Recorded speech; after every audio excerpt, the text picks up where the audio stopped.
Hello and welcome, and thanks for joining us again today. This is your host, Brother T, and my beautiful wife, Reverend René. Hello. We're back for another episode of Inside the Message. Glad to be back with you.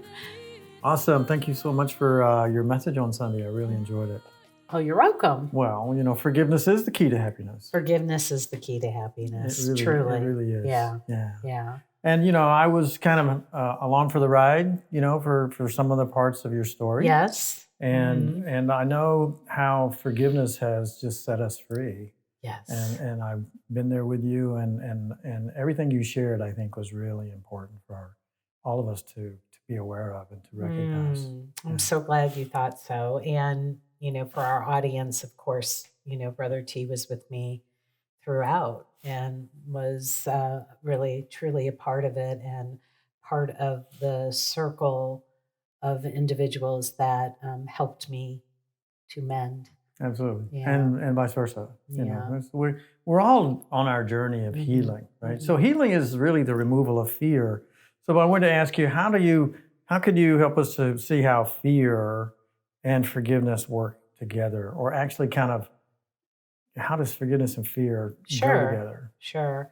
Great question. And when I reviewed the message, I realized I didn't really talk that much about fear, but I did speak about the thought system that leads to illusion. And that thought system is the thought system of fear. It is a thought system that is born of separation. It is the mindset of what we might call the separated ones, of which just by virtue of the fact that we're in this experience, we are among the separated ones when, and the whole point is our journey home to the unified thought system, the thought system of love and oneness. And so really fear is the root cause of all of the chaos that leads to illusion. I loved in your message, I lose track of the messages, but I think it was 2 weeks ago, where we're arguing between illusion. And I alluded to that in my conversation, that we're all arguing for our echo chamber or our echo chamber of illusion, but it's all illusion. It's like this illusion or that illusion. If it's all illusion, it's all insane. And we become fearful because we want to protect our position. And where unforgiveness can really come into play is that we don't want to be wrong. Okay. That in our unforgiveness, we allow the shadowy figures of the past to stay alive. We keep them alive in the present, but they're from the past. And they serve the purpose. We're the ones that are animating them, and they serve the purpose to make ourselves feel better about our projection of guilt. Right. And you did talk about shadow figures a little bit in your talk too. So can you just share a little bit more with us, kind of help unpack, what are shadow figures? Shadow figures are the figures, they can be people, it can be situations, but they're basically from the past. And so they're not really in the present. They are, they're not real. They are an illusion. And those are the shadow figures. So for instance, we all create stories of circumstances and individuals from our past. And it's almost like they become frozen in the past, and we keep trying to bring them into the future. I mean, the people that we may have had issues with can be completely different, could have had an awakening as a result of whatever angst went on, between us, and could be a completely different person. And A Course in Miracles really talks a lot about how we're not ever really seeing, because we're always seeing the past, and those shadows of the past actually block our ability to see and to have vision from the present. So, I mean, what's your understanding? Because the Course in Miracles actually talks about shadow figures. And what's Yeah. your Well, understanding? when I think of shadow figures, I think of, grievances or vengeance or, just some idea that we feel like that we've been victimized Right. in the past, and we hold on to that. And if we can't heal that, I think it kind of lodges itself even in the body. Absolutely. It can cause dis-ease in the body and things like that. And what we're sharing with you is never to cause you or for ourselves to feel guilty about anything that we're doing. These are just attributes of the ego mind, Yes. right? And that's just kind of how it operates. So I loved how you talked about the two-step where you kind of join with spirit and you step out of that mind or that reference of mind Right. of the thought system of fear. Yeah. And so when we step out of that, it's still there, but it's no longer controlling, or we're no longer kind of hypnotized by its influence. And we can see that those ideas that we've held about being victimized, or being hurt or harmed, because if God, created us as perfect, everything that God created is perfect, we can only be imagining those things. Absolutely. So those are all imaginations, or almost like dreams. Yeah. And I like to look at shadow figures as dreams that I continue to remember and keep playing out in my mind. They haunt us. They do. I think they do haunt us. Yeah. I tell a story, of when I was a little kid, and when Mom and Dad turned out the lights, we had this green shag carpet, and I was pretty much convinced that when the lights went out, they turned into alligators. And I was trapped in my bed, and if I ever had to get out, of bed to go to the bathroom, I would like fly over the alligators. But once the light was turned on, I saw it was just green shag carpet, and I think that is what we make of our past and the grievances and the people who animate those grievances. Definitely, when we bring it to light, we realize there are no enemies, that we are all, innocent, beloved children of God, just doing the best we can in a pretty wacky, insane experience and dream of separation. And so, one of the things that I wanted to be sure is that I was being respectful and acknowledging that that the perceived, attackers or the perceived individuals that I perceived hurt me, are also having an experience because of this too, and are absolutely, worthy of love, of understanding, in that, everything that was going on were alternative experiences. Okay, we're in love. Oh, we're out of love, and now we're in cries for love, and it was like this back and forth. Yeah, I've come to understand these roles that we've signed up for, these roles that we're playing, and we're playing these roles perfectly. And so in one role, we feel like we're victimized, and the next role, we're the perpetrator. Right. And all these things are going back and forth. And these are used by the ego to keep us held in this darkness of illusion, but used by our higher self so that we can begin to see, sets us free. We begin to see the truth of what's going on. So I think your metaphor about the green shag carpet is very appropriate. Now, was that while you were still a teenager, or were you? No, I was a little girl about this tall. Yeah, that's a great metaphor, because it's when we can see in the light. Right. And we've referred to that in our conversations with people in our community, because truth and light are synonymous, right? And light and understanding are synonymous. But of my own self, I can't do that. And so part of what I shared is that I bring a humility by asking for help, by admitting that of my own self, of that separated mind, I can't figure this out. And in that humility and in a willingness, which is also important, a willingness to see truth and to offer it to spirit, there is a mystery. I don't know the roles we're playing. I may never know that in this experience, but I can have faith and trust in that. I can have faith and trust that everything is working somehow for my good. Absolutely. Somehow, I may not understand it, but there was a contract. And I always think of, we watched the very long series called Lost. And at the very end of that series, where, for 8 years, there were characters against one another and warring and all this drama and chaos, not unlike the experience of life.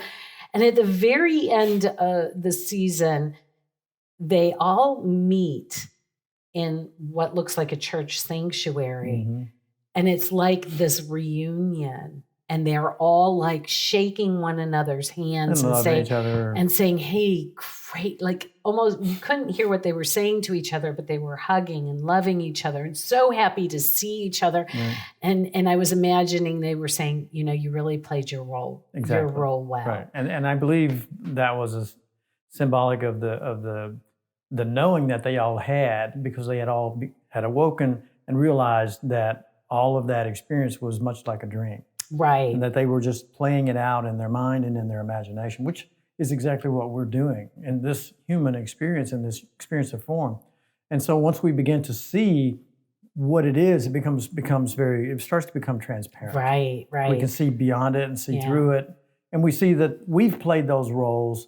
And then once we've forgiven those roles, I believe we can just step right out of that. Yep. And the thing is though, there's a tenderness, a gentleness, and love.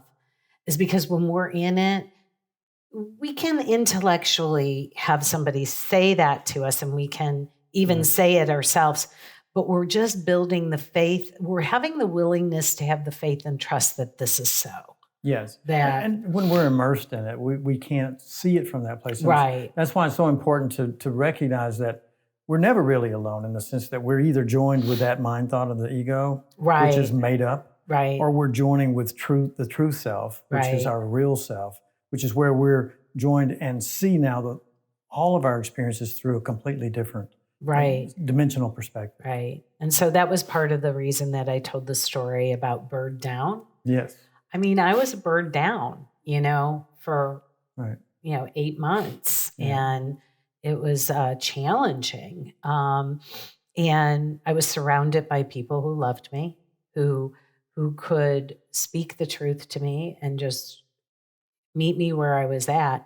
But then because of what I do and what we teach, I, had to go to spirit. And that's the only way. And spirit is not separate from me. It's that divine mind within me. And all of us. And that's the aspect that we offer it to help us to, as the Course in Miracles would say, rise above the battlefield. Because in the battlefield, we're just, we're arguing about illusion. But when we rise and seek truth as our goal, that was really important in the message. What is the truth? Truth is my goal, and aligning to truth and sanity, and then the faith just, absolutely. And so I think knowing that forgiveness is the key. And we're talking about appropriate forgiveness. We spent the month talking about forgiveness. Yes. Right. Yeah. Mm-hmm. But we could spend the year talking about forgiveness. And we will. We'll just call it different things. Right. But it is the one vehicle, the one, and we've talked about this too, and I'll just share that, we said recently that, God doesn't forgive because God doesn't condemn. There's nothing to forgive if everything is perfect. So forgiveness then, in and of itself, is an illusion, right? But forgiveness is the one illusion that takes us out of the state of illusion.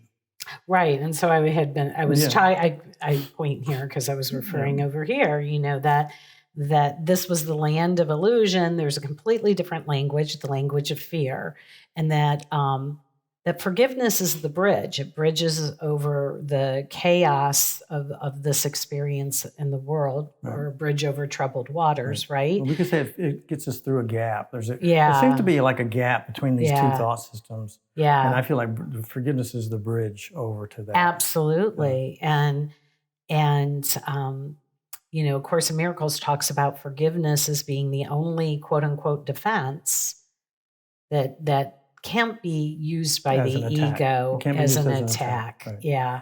Right. Yeah. But if it's used in the way that the ego defines it, Right. it is actually being used as an attack. Right. Right. So that's why it's so important to understand, I believe, for us as aspirants for, understanding truth, that we begin to see that I'm going to say more traditional idea of what forgiveness is that God is forgiving us, and that we would forgive each other from the place of judgment, and that forgiveness is one step short of punishment, and those kinds of ideas. Those are all still in the same construct, and that's where forgiveness really is being used as an attack. It's being used to keep people, guilty forever and ever and ever. Right. And sometimes innocently it's used in that way. And innocently, exactly. Right, But that's what the ego does, right? But when the type of forgiveness we've been trying to talk and bring forth and elucidate this month is that true forgiveness is to join with Spirit and let that mind help us to see the innocence in everything that's happening. And then the need for forgiveness is realized that it doesn't even exist. Right. We're seeing innocence. Yeah. And so like the one thing I didn't really unpack in the talk, because there was so much other stuff, is that we're really forgiving what never happened. Forgiving what never happened. And so how can that be? We're forgiving the mind that is insane, the mind that operates in this land of illusion. And if only love is real, we're really forgiving what never occurred. We're in our generosity, we're saying we're all innocent by reason of insanity. And so we're forgiving what never really happens. Right. And gosh, that can be hard, because I got to tell you, it felt like what happened, the things that I outlined as my unforgiveness story, it felt like they happened. Sure. But it's built on the foundation that this experience is really illusory, because it's all a projection of mind, and it's really a dream. Yes. So if we can accept that this experience is just like the dreams we have at night, and it's just kind of made up and it's a projection. When we're doing it at night, we're doing it individually, right? But when we're doing it now, in this moment, we're doing it collectively. But it's still the same thing. It's just projection of mind. And it's a projection of a part of ourselves that we made, we created. And so the whole foundation is just like a house of cards. Yeah. And when we really get connected with Spirit, forgiveness is the key to happiness, because we begin to see that everything we judged an error because we were judging illusion. Right, right. So what were the gifts that you received from this experience, Well, the gifts is that we can see ourselves, no matter what we're judging or who we're judging. If we'll connect with Spirit, Spirit literally helps us to set those thoughts aside. And the gift is we see the innocence that's there, and we see that, that it's only ourselves that we're our own guilt, our own judgment against ourselves. It's actually what's being projected onto other people. So how do you feel having come through a situation such as this? I feel liberated, and I also feel just this whole different sense of freedom. And for me, I felt like it was, we keep going through these trials intentionally. I mean, not necessarily intentionally as far as the quote unquote ego is concerned, or we say, well, I wouldn't want to have that experience. Why would I want to have that experience? But those experiences are set up for us at a higher level of consciousness, so that the whole point of all of it is these are lessons so that we can look at that and decide for ourselves, is that real or not real? If it's not real and I join with Spirit, Spirit can show me the unreality of that experience, of that thinking, of that drama, of that construct. And what I receive from that is liberation. And I have an opportunity now to remember my true self and to become higher in consciousness, to evolve consciously. And so the cool thing is, the next time something like that comes up, I don't even get engaged, because I've transcended it. I don't get triggered. And we can all literally laugh at things that used to bring us into tears. Right. Because we can see that it's the same pattern of judgment. Right. And we stop right there. We stop at the door saying, I'm not even going in there. Right. Right. I'm staying out because that doesn't go anywhere. I know what's at the end of that road. Right. Right. Right. Right. It's like that story where you keep walking down that street and there's a hole in the sidewalk and you fall in, and then the second time you know it's there and you fall in, and then you walk around it, and then finally you just go down a different street. That's right. And so that's kind of what I'm hearing you say. Absolutely. And for me, go ahead. For me, what I wanted to say is that I just love the quote, "The forgiveness made simple." That's what I call it. Is really that selective memory of really only remembering the love in a situation. So I've been having so much fun with that, because what I realize is that when I remove my focus from the shadows, the grievances, the individuals that I believe, behaved in a certain way, harmed you in the past, right? When I stop looking at that and I begin to look at the love, it's just so beautiful. Yeah. And we were so supported and so very loved. Absolutely. Every step of the way. And how could I see it when I was focused over here on the illusion? So that's kind of my favorite, takeaway from my own talk. And what were you going to say? Well, I was actually going to say the same thing. Oh, really? Because we can look back now on all of the characters. Yes. And we see again that everyone's played their role perfectly for my benefit, right? Yeah. So that I could see myself where I'm judging, where I'm out of alignment with truth. And now when I think of those players, I just see them in love. Right. Right. And I wish them the best. And I just embrace them with love and hugs of, from afar. And we can see that we're all innocents when we begin to see through the eyes of truth. Yeah. So isn't it funny to come full circle, to forgive and forget? Like there really was wisdom in that, because I used to poo-poo the forget part, and now, and why would we poo-poo? Why did I poo-poo, the forgetting part? Out of fear that I might not keep myself safe. Yeah. But when we're in love, we are trusting that we are in perfect safety. Right. And we're trusting love, actually. Yeah. And the false idea of love, of the ego mind, is, you can't trust it because it's not built on truth. Yeah. But when we know each other from true love, right, and true forgiveness, then the only thing that we can experience is deep gratitude and deep, profound love for our brothers and sisters. Yeah. So we're so excited. We're so excited to be True Thought Spiritual Community. And you're hanging out with us. Yeah. Absolutely. Thank you so much. Some exciting things coming up, and I'm just looking forward to all the wonderful things that we're going to get to experience together now as community. Yes. And with each other. Yes, me too. Me Okay. too. So what happens next? Well, what happens next is going to be some more transition, right? But we want to bring forth, this was, that forgiveness is the key to happiness.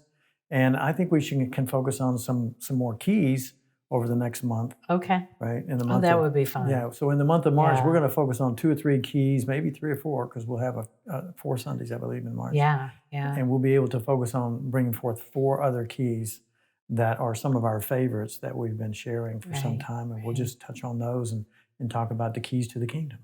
Wonderful. Wow. Okay, there we go. We have go. a plan. One of my favorite topics. So yay. There you go. So that'll be in March. Plus, we're preparing, to one of the things is, this was classified by some as a crucifixion experience. And so we have Easter coming up, and and we don't focus on the crucifixion, we focus on the resurrection. And so we're going to also have the opportunity to be speaking about that. And when I asked you the question, I meant more like tonight. What's next? Tonight is tonight's our Zoom session. We hope you'll join us for that.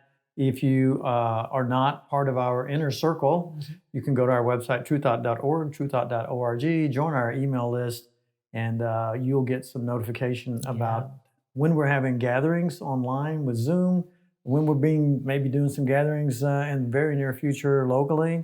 in person, and as well, you'll just kind of be informed of what's going on with us. And we appreciate your support. Thank you so much. Thank you. If you want to share some support with our community, you can go to love.truethought.org, and you can also go to our website and make a contribution there. And we do appreciate your Truethought.org. contribution and your Yeah. support, because we hope to share as much of this as we can over these next few years, and to help as many people as we can. We've got a lot going on in our world, in our country, in our economy, and a lot of people are going to be needing forgiveness and needing true forgiveness and needing true support in their lives over these next few months. Yeah.